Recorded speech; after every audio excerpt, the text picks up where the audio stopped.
ओ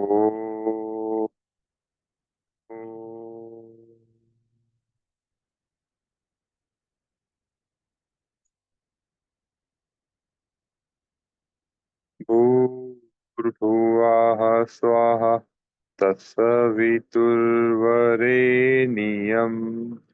भर्गो देवस्य धीमहि धियो यो नः प्रचोदयात्। जी सभी को प्रणाम। तो हमारा जो स्वाध्याय का जो विषय जो हमारा चल रहा था वो गायत्री का सूर्योपस्थान, और गायत्री के सूर्योपस्थान में विभिन्न ऋषियों का और अ, विभिन्न उपनिषदों में से जिन्होंने भी सविता देवता का, ईश्वर का साक्षात्कार किया, उनके अनुभवों का वर्णन यहाँ पर किया जा रहा है। और इनके माध्यम से हमारी मनोभूमि किस ऋषि के साथ मिलती है, या हम ये कहें कि हमारा मन जो है किस प्रकार जो है ईश्वर का स्वरूप देखना चाहता है, या वो जो है ईश्वर को किस रूप में हम मानते हैं, किस रूप में हमने अपने भीतर ईश्वर की धारणा बनाई हुई है। क्योंकि ईश्वर तो निराकार है, तो हम उसे निराकार रूप में भी देखते हैं, समझते हैं, तो किस प्रकार हम उसे समझते हैं? साकार रूप में जब देखते हैं, तो किस प्रकार हम उसे देख पा रहे हैं? तो विभिन्न ऋषियों की अनुभूतियाँ जो हैं, वो हमें जो है इस मार्ग पर चलने की प्रेरणा देती हैं कि ईश्वर को पाने के अनेकों मार्ग हैं, और जितने मार्ग हमने अभी तक पढ़े, जाने, उसके अलावा भी अनेकों मार्ग हैं। तो हमें जो है जिस तरह से हम ईश्वर के समीप जा पाएँ, हम उसका साक्षात्कार कर पाएँ, उसे और अच्छे से समझ पाएँ, उसे अपने जीवन में घोल पाएँ, सब में एक ही रूप उस ईश्वर परमात्मा को देख पाएँ। तो इन्हीं सब के लिए जो है जो विभिन्न ऋषियों की जो अनुभूतियाँ जो हैं, जो हमें जो ज्ञान जो प्रदान करती हैं, तो उसके माध्यम से हम उन्हें समझने का प्रयास कर रहे हैं। तो अब देखिए आगे आता है ऋषि याज्ञवल्क्य जी का। तो ऋषि याज्ञवल्क्य जी की जो अनुभूति जो है, वो उन्होंने सविता देवता को किस रूप में अनुभव किया, ईश्वर को किस रूप में अनुभव करते हैं, उसका वर्णन वे यहाँ करते हैं। तो याज्ञवल्क्य जी कहते हैं कि मैं ओमकार स्वरूप भगवान को नमस्कार करता हूँ। ओमकार स्वरूप, तो ओम तो समस्त सृष्टि की जो उत्पत्ति वो ओम से ही हुई है। तो अगर उनकी अनुभूति हम देखें कि हम अपने सूर्य भगवान में, सविता देवता में हम उन्हें जो है सविता देवता का एक स्वरूप मान करके हम उन्हें प्रणाम कर रहे हैं। तो यहाँ पर आता है कि ओमकार स्वरूप भगवान को मैं प्रणाम करता हूँ। तो जो ओमकार स्वरूप जो है ईश्वर का, तो हम देखें कि आज के समय में जो है वैज्ञानिक भी मानते हैं कि हमारा जो सूर्य जो है, वो लगातार ओम का उच्चारण कर रहा है। तो नासा के वैज्ञानिकों ने यह खोज अभी कुछ वर्षों पहले की है, और उन्होंने यह पाया कि सूर्य से भी लगातार जो शब्द ध्वनि जो है, तो अभी तक तो जो है सबसे पहले तो हमने जो है सूर्य को प्रकाश के रूप में देखा। जिसने भी देखा या पाया तो प्रकाश रूप में पाया। परंतु जैसे-जैसे जो है खोज बढ़ती जाती है, तो हम उसके जो है कारण स्वरूप तक पहुँचते हैं कि उसका भी आधार क्या है? तो उसके पीछे क्या कोई और भी शक्ति है, या ईश्वर का कोई और भी स्वरूप है जिसे हम समझ सकते हैं? तो एक जो है नया स्वरूप जो है वैज्ञानिकों को समझ में आया, वो है ओमकार स्वरूप। तो जब उन्होंने यह पाया कि जो है जो सूर्य जो है, उसके अंदर की जो ध्वनि सुनाई दी, तो उसकी ना जो ध्वनि जो है वो ओम की ध्वनि थी। और वह जो ध्वनि जो ओम की जो थी, तो उसका जो पैटर्न जो आप देखेंगे, तो उसके अंदर जैसे कि हम तो जो है शब्दों से उसका उच्चारण करते हैं ओम, तो वह ध्वनि कुछ वैसी नहीं थी, वह उससे कुछ हट कर के थी। तो परंतु जो उसका जब उसका जब जाँच की गई, तो वह पाया कि वह बिल्कुल ओम के जैसी ही है ध्वनि वो। और जैसे हम जो है मन ही मन जब ओम का उच्चारण कर रहे हैं, या जब गुनगुना रहे हैं ओम का उच्चारण, जैसे कि हम गले से ओम की ध्वनि का उच्चारण करते हैं। जैसे आप ये समझिए कि इस तरह जैसे हम गले से जब हम उच्चारण कर रहे हैं, गहरा लंबा श्वास हम लेते हैं, और गले से हम ओम का उच्चारण करते हैं।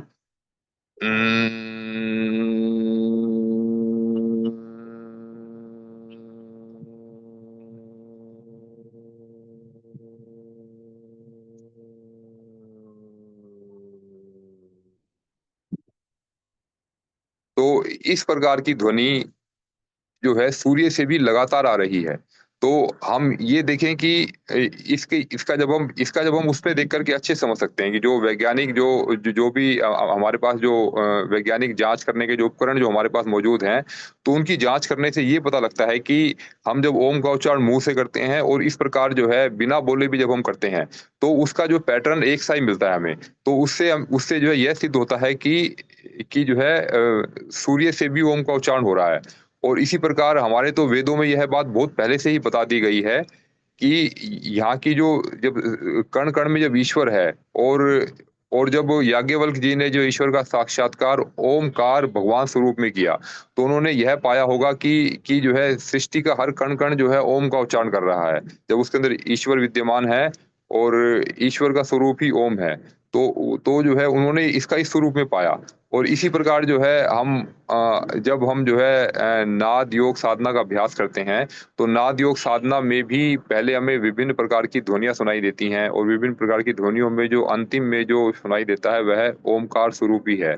तो हम कहते हैं कि इसके बाद अब और कोई जो है विशेष ध्वनि हमारे लिए सुनने के लिए शेष नहीं बची। फिर ओमकार रूप में ही जो है स्वयं को घोला जाए, यानी कि ईश्वर के साथ में स्वयं को मिलाया जाए और उसके बाद जो है फिर जो ऋषियों ने जो आगे की जो अवस्था जो प्राप्त करी, तो वह जैसे किसी ने सहज समाधि की अवस्था प्राप्त करी, क्या या किसी ने जो उसी में ही जो है गहरा शांति और आनंद पाया, तो उसने जो अंतिम ध्वनि को जो सुना वह ओमकार ध्वनि थी। तो विभिन्न प्रकार की ध्वनियों को सुनते-सुनते और उनकी ध्वनियों का जो पैटर्न है वो बदलता भी रहता है नाद योग में। तो पर अंतिम में जो है वो जो अंतिम लक्ष्य हम कहें कि हमें जो है ओम तक जो हमने वो ध्वनि सुन ली और उसके बाद फिर हमारी जो है जो आगे की जो साक्षात्कार की यात्रा है, या हम ये कहें कि जो आत्म साक्षात्कार की यात्रा जो है उसके लिए फिर हमें जो है ओम का अवलंबन भी छोड़ना पड़ता है। तो उसे छोड़ कर के हम आगे बढ़ते हैं। तो अब देखिए इस प्रकार जो है याज्ञवल्क्य जी ने ओमकार रूप में जो है उसका भगवान को साक्षात्कार किया, उनको देखा और फिर उसमें जैसे आगे आता है कि जो है हे भगवान आप समस्त जगत के आत्मा और काल स्वरूप हैं। आप जो है समस्त जगत की आत्मा, ये तो हम सब जानते ही हैं कि इसके बिना जो है धरती पर या किसी भी प्रकार का जीवन कभी संभव हो ही नहीं सकता। क्योंकि अगर सूर्य अगर ठंडा पड़ जाए या हम ये कहें कि सूर्य अगर लुप्त हो जाए, तो धरती पर से जीवन भी समाप्त हो जाएगा। तो और तो ये इसलिए कहा गया है कि आप समस्त जगत की आत्मा हैं और काल स्वरूप भी आप ही हैं। और फिर आगे आता है कि ब्रह्मा से लेकर जितने भी प्राणी हैं इस धरती पर या जो है अन्य ग्रहों पर भी हैं, तो उन सबके हृदय में बाहर आकाश के समान व्याप्त रहकर और सभी उपाधियों से पृथक होकर आप ही एक अद्वितीय ईश्वर हैं। तो वो हमारे शरीर के भीतर, हमारे हृदय में, शरीर से बाहर हर कण-कण में उन्होंने ईश्वर का साक्षात्कार किया। इस रूप में जो है या ऋषि याज्ञवल्क्य जी ईश्वर का साक्षात्कार करते हैं और वो ये दिखाना चाहते हैं कि जब उन्होंने इस तरह का साक्षात्कार किया, तो हम में से बहुत से जो साधक जो हैं, वो भी जो है ईश्वर को इस रूप में समझ करके उनका साक्षात्कार करने का अभ्यास कर सकते हैं। जब तक हमें कण-कण में ईश्वर की अनुभूति ना हो, तो तब तक हमें अपना अभ्यास जो है यह जारी रखना है हमें अपना अभ्यास। और इसके देखिए और भी बहुत से विकल्प हो सकते हैं। तो हमने भी अपने जीवन में जो है ऐसे विकल्पों को चुना कि जो विकल्प जो है कभी हमारे लिए जो है बाधा उत्पन्न करते थे। तो इसके लिए जैसे कि गुरुदेव कहते हैं, बाबूजी भी कहते हैं कि जब तक आप जो है ईश्वर को हर जगह नहीं देख पा रहे। अब जैसे कि आप एग्ज़ाम्पल लीजिए कि आपका जैसे कि आपके किसी परिवार में आपकी किसी से नहीं बनती, तो परिवार में अगर आपकी किसी से नहीं बनती, तो आपको जो है उनकी बातें भी अच्छी नहीं लगती। तो अब देखिए कि अब हम जब साधक रूप में हम ईश्वर का साक्षात्कार में चल चल रहे हैं और हम जो है उस एक व्यक्ति विशेष में हम ईश्वर को नहीं देख पा रहे हम।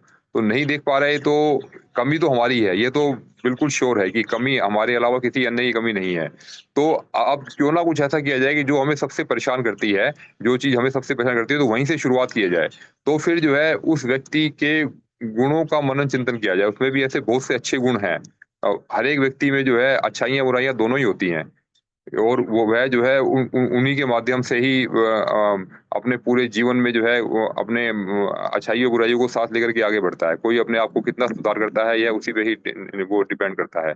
तो हमें तो उनके भीतर के जो जो अच्छे गुण हैं उनको देखना है। उसके अंदर फिर देखना है कि इनके अंदर ये ईश्वर का गुण बेहतरीन गुण है, और जो दूसरा गुण जो हमारे अनुरूप जो हमें नहीं भा रहा, तो यह भी हो सकता है कि जो है हम अपने हिसाब से उन्हें चलाना चाह रहे हों, या फिर हम चाहते हैं कि वो वैसा बन जाए। जब ईश्वर ने किसी को एक सा बनाया नहीं, तो हम उन्हें अपने जैसा बनाना क्यों चाहते हैं? हम क्यों चाहते हैं कि वे हमारे अनुरूप ही बिहेव करें, हमारे अनुरूप ही।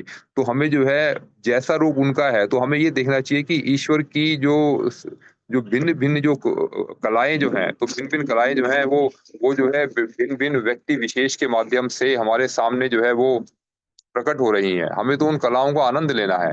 हमें तो जो है उनके साथ में अपने आप को तालबद्ध करना है। हमें हर एक परिस्थिति में अपने मन को विचलित न होते हुए उसे सम बनाए रखना है। और योग की जो है सही परिभाषा भी ये है कि जो योग जो है वो हर परिस्थिति में समभाव में जब हम रहने लगे, हमारा शरीर भी, हमारा मन भी, हमारी भावनाएँ भी, तो वही योग की उच्चतम अवस्था कही गई है, और वही योग की सही अवस्था भी हम मान सकते हैं उसको। तो इसलिए जो है हमें तो यही प्रयास करना है। तो जो-जो हमें जो है, जो-जो चीज़ें हमारे मन को विचलित करती हैं, तो हम जो है तन्मात्रा साधना से भी उन्हीं का पहले अभ्यास करते हैं हम। अगर हमें किसी की वाणी जो है विचलित करती है, तो हम फिर वाणी के अंदर ईश्वर को, ब्रह्म को देखने के लिए हम क्या-क्या प्रयास करें, किन-किन उपनिषदों का अध्ययन करें, फिर उ उसमें जो है वो अब उसकी उसकी बातों में हम जो है ईश्वर की झलक कैसे देखें हम। तो वह जो है हमारे दिन भर के अभ्यास से बनता है। तो हमारी दिन भर की साधना हमारी इस प्रकार चलती रहती है हमारी। तो अब जैसे ही फिर आगे आता है कि आगे इसमें आता है कि जब ईश्वर का जब कण-कण में अंदर और बाहर सब जगह एक ही ईश्वर है, तो फिर अब आगे आता है कि आप ही क्षण, लव, निमेष इत्यादि वाले संवत्सरों द्वारा तथा जल के खींचने एवं प्रदान करने के द्वारा समस्त जगत का जीवन पालन करते हैं। तो यह देखिए कि इस बात में कितनी गहराई है कि जब यह बात आती है कि आप ही क्षण, लव, निमेष इत्यादि वाले संवत्सरों द्वारा, संवत्सर जो होता है, वो जो है एक विशेष समय के अंतराल को जो हम संवत्सर कहते हैं हम। जैसे जो है नवरात्रि काल जो आया, तो वह जो है 1 हफ्ते का जो है एक हमारा संवत्सर हो गया हमारा। तो इसी प्रकार जो है अब यह यहाँ संवत्सरों की जो परिभाषा जो दी गई है, ये अलग-अलग समय के अनुरूप दी गई है। तो यहाँ पर जैसे आता है क्षण, 1 क्षण जो है लगभग 1 सेकंड के लगभग बराबर होता है वो। और फिर आता है लव, निमेष, तो यह भी जो है समय की ही जो नापने की इकाइयाँ हैं। पहले के समय में जो है समय को मापने की इसी प्रकार की इकाइयों का उपयोग होता था। और इसमें जैसे एक शब्द आता है निमेष, निमेष का अर्थ है पल के झपकाना। ऐसे में पल के झपकाई मैंने, ऐसे पल के झपकाई, पल के झपकाने में जितना समय भर लगा, तो उसे जो है उस समय को, उस क्षण को जो है निमेष कहेंगे हम। तो अब देखिए कि अब ईश्वर को ना उस समय में भी देख रहा है। जो जो याज्ञवल्क्य जी जो हैं, वो उस समय में भी उसी ईश्वर को प्रत्येक क्षण, प्रत्येक पल के झपकवाने में, और जो है हर जो भी जो है इस क्रियाकलाप इस सृष्टि पर हो रहे हैं, धरती पर जो हो रहे हैं, जिस भी समय वो हो रहे हैं, वो हर समय में ईश्वर की ही जो दिव्य जो छवि है, वही उसका देखने का वो प्रयास उन्होंने किया, और उन्होंने उसी रूप को देखा, और वही जो है अनुभव के रूप में वे हमारे सामने रख रहे हैं। अब जैसे आगे आता है कि गायत्री की साधना में जो साधक जो है, वो चाहे वो साकार ध्यान करे या निराकार ध्यान करे, तो दोनों ही अवस्था में जो है सविता देवता के प्रकाश के स्वरूप का ध्यान करना तो उसके लिए अनिवार्य ही है। हम मतलब कि हम बिना प्रकाश के स्वरूप का ध्यान किए हुए, हम साकार या निराकार कोई भी ध्यान हम नहीं कर सकते, क्योंकि जो गायत्री मंत्र में जिस भर्ग को धारण करने की बात वहाँ की जाती है, तो वह भर्ग जो है वह है सविता देवता का वह तेज ही है, वह जो है प्रकाश ही है, जिसको जो है हम अपने भीतर धारण करने की जो बात जो है वो यहाँ पर करते हैं। तो यहाँ पर जो है उसका जो और उसका फिर वर्णन करते हैं, यानी कि उसके तेज को हम अपने भीतर वर्णन करने जा रहे हैं, उसके एक स्वरूप को हम अपने भीतर देखने जा रहे हैं। तो इस प्रकार हम देखें कि जो है अगर हम उसके प्रकाश को अगर हम सावित्री मानते हैं, तो वह भी जो है उसका भी जो अर्थ जो है वह हम सकारात्मक हम लें, और जैसे कि जो सविता और सावित्री, सविता अगर जो है देवता है तो उसकी शक्ति होगी सावित्री उसकी। तो अगर जो है अगर हम अपने जो है उससे हम शरीर से हम अगर उसकी वो करते हैं, तुलना करते हैं, तो अगर हमारा शरीर जो है एक हमारा शरीर है, एक है हमारा प्राण। तो हम जो है एक को सविता, एक को सावित्री माने। तो हमारा शरीर अगर सविता है, तो जो हमारा भीतर जो बसने वाला जो प्राण है वह सावित्री है। और दोनों का जो है एक दूसरे के बिना कोई उपयोग नहीं है। और दोनों का संबंध जो है, वो दोनों का एक युग्म बनता है। तो वह युग्म जो है हमेशा साथ-साथ चलने वाला है वो।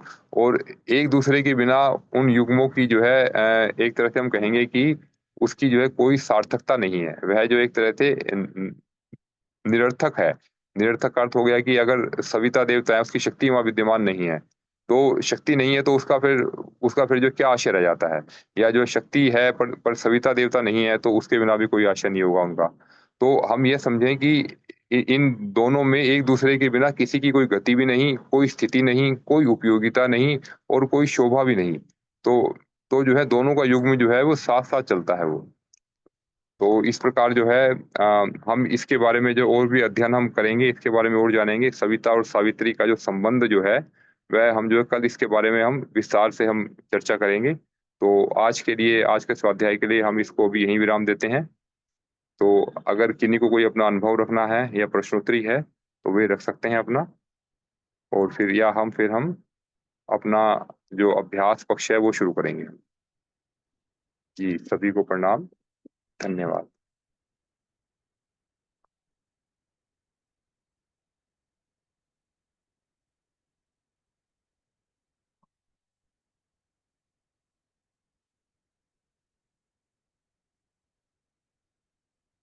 चलिए ठीक है, अगर कोई प्रश्न नहीं बन रहा, तो हम अपना जो है अभ्यास शुरू करते हैं।